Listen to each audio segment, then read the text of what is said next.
Bonjour et bienvenue au Puits de Sichard. Mwaramutse amahoro ni karibu muri wa Gasukara. Je m'appelle Jean-Paul. Umushingantahe wanje yitwa Jean Paul. Voici ma charmante épouse Chantal. Jewe umufasoni wiwe nitwa Chantal. Elle est chantre, diaconesse, interprète. Ndumuramye, ndumudiyakoni kandi nkasemura. Et moi je suis évangéliste. Umushingantahe wanje numuvuga butumwa. Aujourd'hui, j'aimerais vous demander Uno munsi umushingantahe wanje yifuza kubabaza akabazo. En qui ou en quoi est votre foi? Mbega ni muri inde cyangwa ni mu biki mwashize ukwizera kwanyu? On va lire dans le livre de Genèse. Turaza gusoma mu gitabo cy'Itangiriro. On va commencer par lire Genèse chapitre 12, les versets 1 et 2. Turatangura gusoma mu gitabo cy'Itangiriro 12 umurongo wa mbere gushika ku wa kabiri. L'Éternel dit à Abraham: Va-t'en de ton pays, de ta patrie et de la maison de ton père, dans le pays que je te montrerai. Je ferai de toi une grande nation et je te bénirai. Je rendrai ton nom grand et tu seras une source de bénédiction. Amen. Itanguriro mu gitabo cy'Ikirundi mu gitanguriro 12 umurongo wa mbere gushika ku wa kabiri havuga uhoraho abarira Aburahamu ati va mu gihugu cyanyu no mu muryango wanyu no mu nzu ya so uje mu gihugu nzokwereka. Umurongo wa kabiri ukavuga nanje nzoguhindura ubwoko bukomeye, nzoguha umugisha, izina ryawe ndarigire rurangiranwa, n'abandi baze bagire umugisha kubwawe. Hama mu gitabo cera Bibiliya yera bavuga umurongo wa mbere bavuga Uwiteka ategeka Aburahamu ati va mu gihugu cyanyu usige umuryango wanyu n'inzu ya so uje mu gihugu nzakwereka. Umurongo wa kabiri ukavuga nzaguhindura ubwoko bukomeye, nzoguha cyangwa nzaguha umugisha, nzogeza izina ryawe uzabe umugisha. Amen, amen. Amen, amen. On va continuer en lisant Genèse 16, les versets 1 et 2 encore. Tubandanye kandi mu kuvayo 16 umurongo wa mbere gushika ku wa kabiri. Sarai, femme d'Abraham, ne lui avait point donné d'enfant. Elle avait une servante égyptienne nommée Agar. Et Sarai dit à Abraham: Voici, l'Éternel m'a rendu stérile. Viens, je te prie, vers ma servante, et peut-être aurai-je par elle des enfants. Abraham écouta la voix de Sarai. Amen. Amen. Itanguriro 16 umurongo wa mbere bavuga Sarayi muka Aburahamu ntiyari yaravyaye kandi yari afise inshoreke y'umunyegiputakazi yitwa Hagari. Umurongo wa kabiri bakavuga Sarayi abarira Aburahamu ati raba uhoraho yanyimye ivyara enda vyara ku nshoreke yanje, kumbure nzoronkera akana kuri we. Nuko Aburahamu yumvira Sarayi. Hama muri Bibiliya yera bo bavuga Sarayi umugore wa Aburahamu ntibari bavyaranye kandi yari afise umuja w'umunyegiputakazi witwaga Hagari. Sarayi abwira Aburahamu ati dore Uwiteka yanyimye uruvyaro, ndakwinginze gira umuja wanje inshoreke, ahari nazabonera uruvyaro kuri we. Aburahamu yumvira Sarayi. Amen. Amen. Et enfin, on va lire dans Genèse au chapitre 17, les versets 15 et 16. Turaheraheza mu gusoma mu kuvayo cyangwa kuva 17 umurongo 15 gushika ku 16. Dieu dit à Abraham: Tu ne donneras plus à Sarai, ta femme, le nom de Sarai, mais son nom sera Sarah. Je la bénirai, je te donnerai d'elle un fils, je la bénirai, et elle deviendra des nations, Des rois des peuples sortiront d'elle. Amen. amen amen. Mu gitabo cy'ikirundi itanguriro 17 umurongo wa 15 bavuga Imana ibarira Aburahamu iti Sarayi umugore wawe ntube ukimwita Sarayi ukundi ari kuzumwite Sara. 16 bakavuga nzomuha umugisha nteko nguhe umwana kuri we, ni koko nzomuha umugisha kandi azoba inakuruza w'amahanga, abami b'amoko bazokomoka kuri we. Amen amen. Amen, amen. Hama muri Bibiliya yera ho bavuga 15 Imana yongera kubwira Aburahamu iti Sarayi umugore wawe ntukamwite ukundi Sarayi, ahubwo uje umwita Sara. 16 akavuga nanje nzamuha umugisha kandi nzamuha umwana w'umuhungu kuri we, nzaguha umwana w'umuhungu kuri we, nzamuha umugisha koko kandi azaba nyirakuruza w'amahanga, abami b'amahanga bazakomoka kuri we. Amen. Amen. Abraham est un des personnages importants dans la Bible. Aburahamu n'umugabo ahambaye muri Bibiliya. Et parmi toutes ces personnes, il est l'un de ceux qui va changer de nom. Muri abo bantu n'umwe azogira izina ryiwe rihindutse.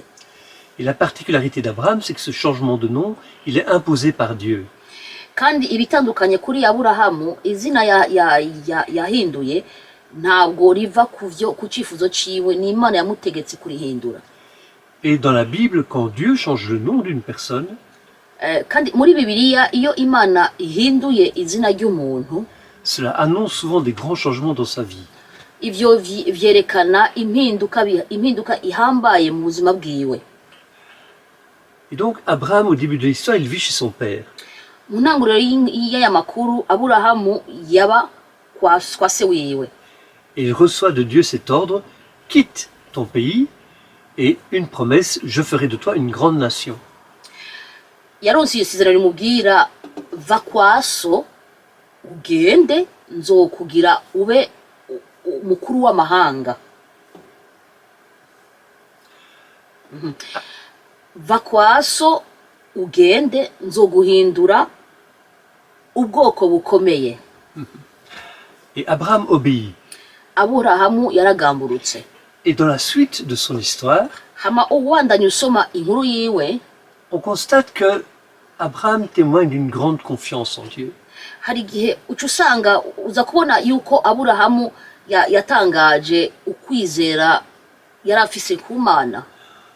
Abraham n'est pas un homme parfait, Aburahamu ntabwo yari umugabo atunganye, mais c'est un homme qui avait foi en Dieu. ariko yari umugabo yari afise ukwizera ku Mana.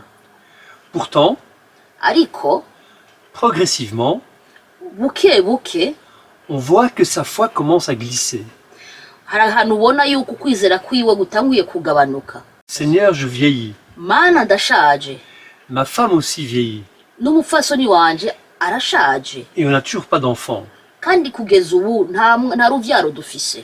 Et Abraham commence à s'interroger sur la promesse. Aburahamu yatangiye kwibaza akabazo kuvyerekeye isezerano Imana yamuhaye. Et on retrouve cette attitude chez beaucoup de chrétiens. Kandi uko nyene Aburahamu yitwaye tubibona kenshi mu bakristo benshi. Ils ont reçu une promesse. Baronse isezerano, Alors ils attendent. hagera ahantu barindira. Seigneur, ta promesse tarde. Mana, isezerano ryawe ryatevye. On devrait se souvenir Dutegeza kwibuka quand un cultivateur met une graine en terre. igihe umurimyi ashize imbuto mu butaka, Il sait qu'il va devoir attendre. umurimyi arazi neza ko ategeza gutegera. Il faut que la pluie, le soleil et le temps fassent leur travail. Imvura, izuba, n'igihe bitegeza gukora ivyo bisabwa. Je n'ai jamais vu un cultivateur Sinigeze mbona aho umurimyi prendre une chaise, aho afata intebe yiwe s'asseoir à côté de la graine qu'il vient de planter akicara aho yashize iyo mbuto mu butaka, et lui demander toutes les 5 minutes, hama akaguma amubaza buri minota 5, alors ça pousse? none nturamera? Pourtant, Abraham se demande, et ma promesse? Ariko Aburahamu yageze aho yibaza, isezerano yanjye rigeze hehe? Et la promesse est presque devenue plus importante que Dieu. Isezerano ryo ryari rifashe ikibanza kinini kuruta Imana. Oui, on croit en Dieu, Ego turizera Imana, mais on croit encore plus en la promesse. ariko twizera cyane ku sezerano. Et on arrive à quelque sorte à une forme de foi conditionnelle. Hari igihe rero uba mu kwizera, ugira ukwizera condition. Une foi si. Okay. Hari igihe ugera ukwizera ko gutegeka gusa. Oui, on croit en Dieu, Ego twizera Imana, mais on croit encore plus en la promesse. ariko twizera cyane ku sezerano. Et on en arrive à une sorte de foi conditionnelle. Hari igihe rero ugera ucugera mu kwizera kw'ivyemezo gusa. On croit en Dieu si la promesse se réalise. Turizera Imana ariko iyo isezerano ryacu risohoje. Et quand on a l'impression que la promesse tarde, Iyo rero dusanze yuko isezerano ryacu ryatevye gusohora, on s'interroge. tukaca twibaza ibibazo. Peut-être Dieu m'a oublié.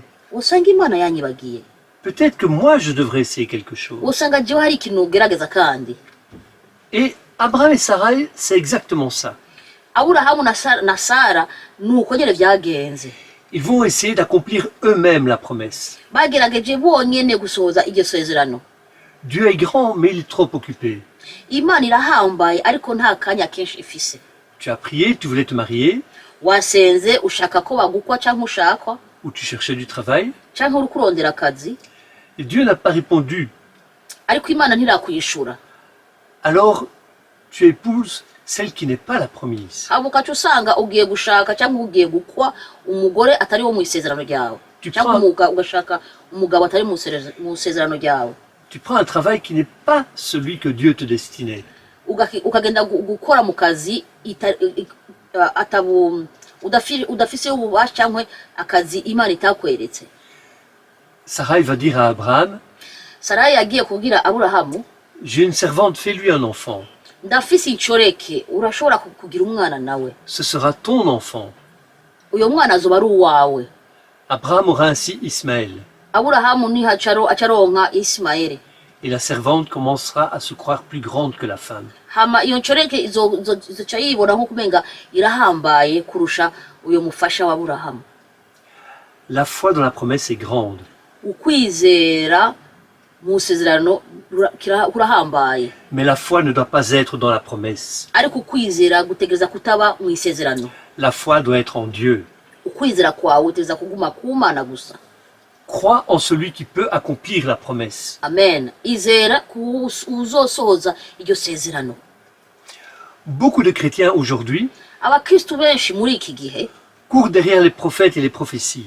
biruka inyuma y'abavugishwa n'ubuhanuzi. Ils croient en la main qui donne plus qu'en Dieu. Bizera ukuboko gutanga kurusha kwizera ku Mana. On explique souvent que Dieu voulait éprouver Abraham et Sarai. Basigura cyane yuko Imana yashaka kugerageza Sarayi na Aburahamu. Mais je crois surtout Ariko icyo nzi cyane, que Dieu voulait qu'Abraham croie en lui et pas en la promesse. icyo Imana yifuza nuko Aburahamu yizera we gusa nk'Imana aho kwizera isezerano. Dieu n'est pas en retard. Imana ntabwo yacerewe. C'est toi qui n'es pas au lieu de rendez-vous. Ahubwo ni wewe udahagaze aho usabwa guhagarara. Il faut qu'Abraham change l'objet de sa foi. Icyo gisabwa kuri Aburahamu nuko Aburahamu ahindura intego y'uko kwizera. Et que cette foi remonte de la main de Dieu à Dieu lui-même. Uko kwizera kukava ku kuboko gusaba ariko kukagenda ku Mana gusa. Mais Dieu nous connaît. Imana iratuzi. Et il va renouveler la promesse à Abraham. Kandi izohindura isezerano rya Aburahamu. Et comme Abraham met sa confiance en Dieu, Nkuko Aburahamu yashize ukwizera ku Mana, Dieu change le nom d'Abraham en Abraham. Imana yahinduye izina kumwita Aburahamu. Aburahamu amwita Aburahamu amwita Aburahamu. Ce changement marque le déplacement de la foi d'Abraham de la promesse de Dieu vers Dieu. iyo tandukaniro ko kwita aburamu akwita aburahamu byerekana yuko ukwizera kwiwe kwavuye ku kuboko ariko ukwizera kwiwe kwagiye ku Mana gusa. Quand ta foi est en Dieu, igihe ukwizera kwawe kuri ku Mana, peu importe le délai, ntacyo bitwaye igihe gifata, c'est à Dieu de réaliser la promesse, Imana yonyine iteza gusohoza iyo sezerano, pas à toi. ntabwo ari wowe. Nous sommes chrétiens. turi abakristo, Nous devons cesser d'être des Abraham pour devenir des Abraham. dutegereza guhagarika kuba aburahamu tukaba aburahamu. Nous devons élever notre foi. dutegereza kuduza hejuru kwizera kwacu. Nous devons chercher Dieu, pas sa main. dutegereza kurondera Imana aho kurondera ukuboko kwiwe. Car si nous réalisons nous-mêmes la promesse, kuko nitwasohoza twega ku giti cyacu isezerano, c'est nous qui subirons les conséquences. ni twege ingaruka izozako. Ismaël et Agai vont devenir une source de conflit dans la famille d'Abraham. Ismaili na Agayi nibo bateje ibibazo muri uwo muryango. Et lorsque nous réalisons nous-mêmes nos promesses, igihe twenye ku giti cyacu dusohoye iryo sezerano, nous en subissons les conséquences. ingaruka ni kuri twege zigarukako. Mais si c'est Dieu qui réalise la promesse, ariko iyo ari Imana yonyene isohoza isezerano, c'est lui qui va gérer les conséquences. Imana niyo yonyene yigwanira ingaruka zose. Et regardez bien l'histoire d'Isaac. nimurabe amakuru ya Isaac. nimurabe amakuru ya Isaka. La Bible ne nous dit pas que cet enfant a eu des problèmes avec ses parents. Bibiliya ntitubwira yuko uwo mwana yagize ibibazo n'abavyeyi biwe. Au contraire, ahubwo on a plutôt l'impression que c'était l'enfant qui était bien sage, qui obéissait bien à ses parents. uvyihweje neza umenga n'umwana yagamburukira neza abavyeyi biwe, L'enfant de la promesse. umwana w'isezerano.